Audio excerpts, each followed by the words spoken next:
I'm not the only one who like straight up steals ideas from stores like Target and Crate and Barrel, am I? A few weeks ago I was at Target in the like home decor section and I found a wooden bunny sculpture, and I picked it up and I looked at it and I liked how it looked, and I realized it kind of had that same vertical symmetry that would work well as a bandsaw project. So like any sane normal person, I picked it up on the shelf, off the shelf, and started taking photos of it in the middle of the aisle, and then promptly put it back on the shelf and continued on my merry way. And I got home and I whipped it into Illustrator and traced it out and made myself a template. And this is just a proof of concept, but this is what I came up with last night in using the template. And it's still really rough, but it's a good enough proof of concept to make me happy. But I couldn't continue with this last night anyway because I accidentally hit my fingy, so had to go in and do a little first aid. But it's fine, my finger's fine, and now I want to try and give this another go with a nicer piece of wood like walnut rather than just cedar, which is what this is. But yeah, this seems like a fun project, and I'm gonna have the template available on my website if you're interested. So yeah, move over, Bandsaw Reindeer. Mr. Bunny's in town.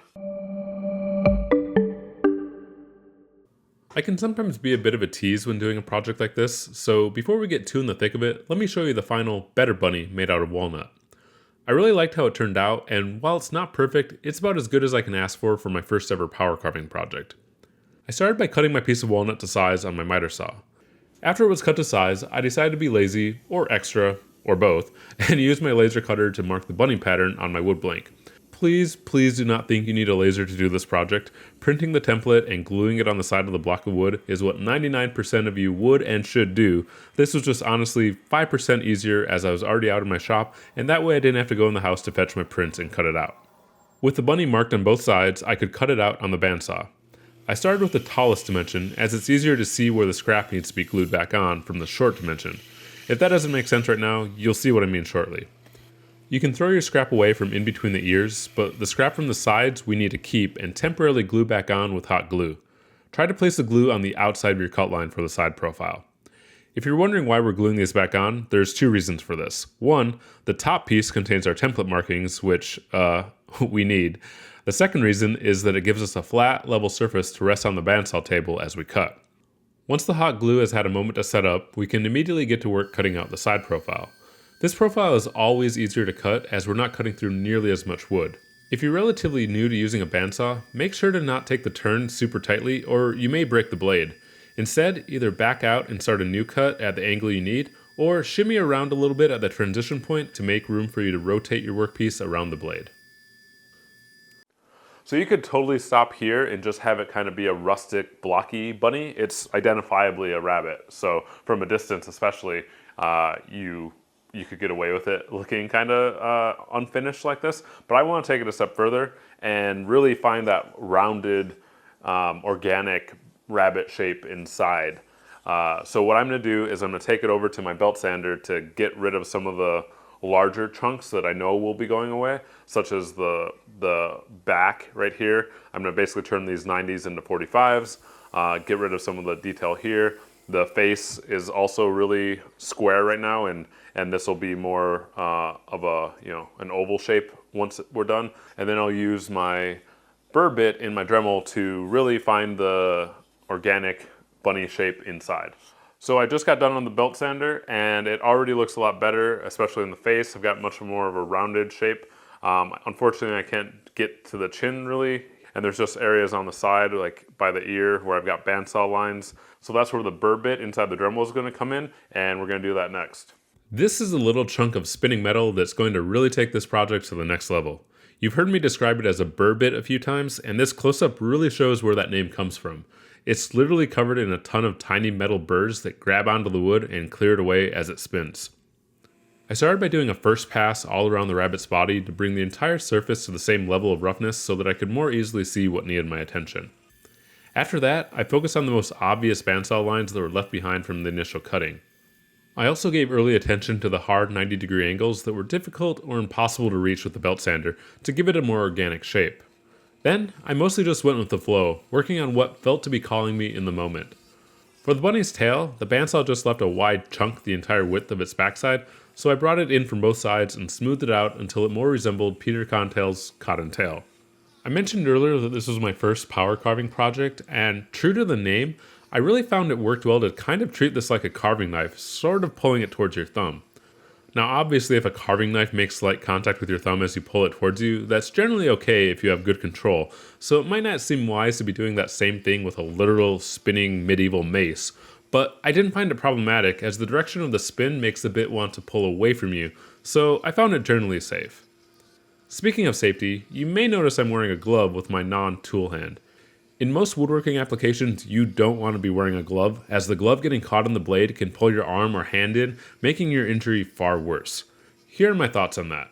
Towards the beginning of the video, I mentioned I'd already cut myself with this thing, and that was because the bit skipped forward towards the hand I was holding the wood with. I didn't want a repeat of that. But more than that, this isn't a normal glove. This is a chainsaw milling glove, and it's a special type of glove lined with a ton of long fibers that are specifically engineered to bind up a chainsaw and stop it as soon as possible should it make deep enough contact. While the makers of these gloves might not have had this specific application in mind, I figured it might offer a similar level of protection should I make contact with my hand.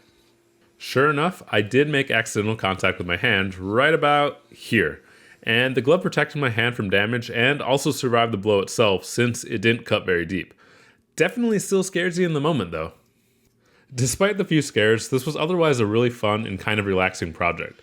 Power carving is something I've been interested in dabbling in for a while, but never really made the effort to actually buy a carving bit and give it a try. And truth be told, I still didn't. I got this one for free in my attendee tote bag from WorkbenchCon 2023, filled with sponsored goodies. This one is by a company called Cutsaw, and it worked really well, and I definitely recommend it. If you're interested in giving it a try, I'll have a link in the description below. Hashtag non-ad, just a fan. Also worth noting, I'm using my Dremel with the flexible extension shaft that is much easier to hold in your hand like you would a carving knife. Could you use it in the bulky motor body itself? Probably, but you're going to get a lot of hand fatigue from the heft and the weight, so having something more akin to a marker or knife handle makes it much nicer to work with. As for the specifics of my bunny, I decided against adding facial details to the bunny like Target did. I didn't find these overly necessary and figured it'd be really easy for me to screw those up. I did want to add in the hind leg details though, so after I was happy with the rest of the body, that's what I moved on to next. Using a Sharpie, I drew marker lines on my bunny to guide my hand as to not entirely freehand the carving. And you'll notice I switched back to the cedar bunny here for the first go. I figured I'd practice the lower stakes bunny and come up with a plan of attack for the hind legs before doing it on the walnut one. What I found worked best was to carve along my line in its entirety and then carve further above the line down into it, effectively transitioning the rest of the body down to where the leg contour starts. Then, with that transitioned, I could round over and smooth out the outer portion of the hip. Because of the direction of the spin of the tool, I found this easier on one side of the bunny than the other, but just having patience and taking your time is about the only necessary skill on a project like this. After the back legs were carved out, I went around fixing up any final areas that were calling me before progressing on to the less fun part of any project, sanding. I'm always so torn about sanding on projects like these. I start telling myself that it doesn't need to be perfectly smooth, that a little bit of tool lines and texture makes it look homemade and natural, but then after doing the first few sanding grits, 60 and 80, and it starts to look smoother, I talk myself into progressing to 120, 180, 220, and sometimes even higher. The only problem is that when I go up to the higher grits, I'm not overly strict about making sure 100% of the scratches from the higher grits are gone before moving up. And I don't usually notice until the end, which, if you can piece together from my foreshadowing, is what happened on this project. I know, it still looks pretty good, and the only reason I'm so hard on it is because I'm the one who made it. I'm still working on that self-deprecation thing. But anywho, I sanded through all the grits, wiping down with mineral spirits to remove some of the excess dust and letting it dry entirely before continuing on to the next grit. After my final bout of sanding and mineral spirits wiped down, I was excited to move on to finishing. A spray finish like canned polyurethane might have been slightly easier, but I had some wipe-on poly on hand and decided to go with that.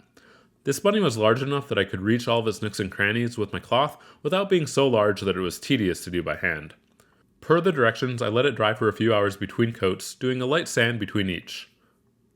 Alright, so I've done about 4 or 5 coats of the wipe-on poly on the bunny, and it looks good. There's a nice like matte luster to it, but there's also a few areas like on the top of the head and front of the ears where there's some kind of scratches visible where I probably should have sanded a little better than I did.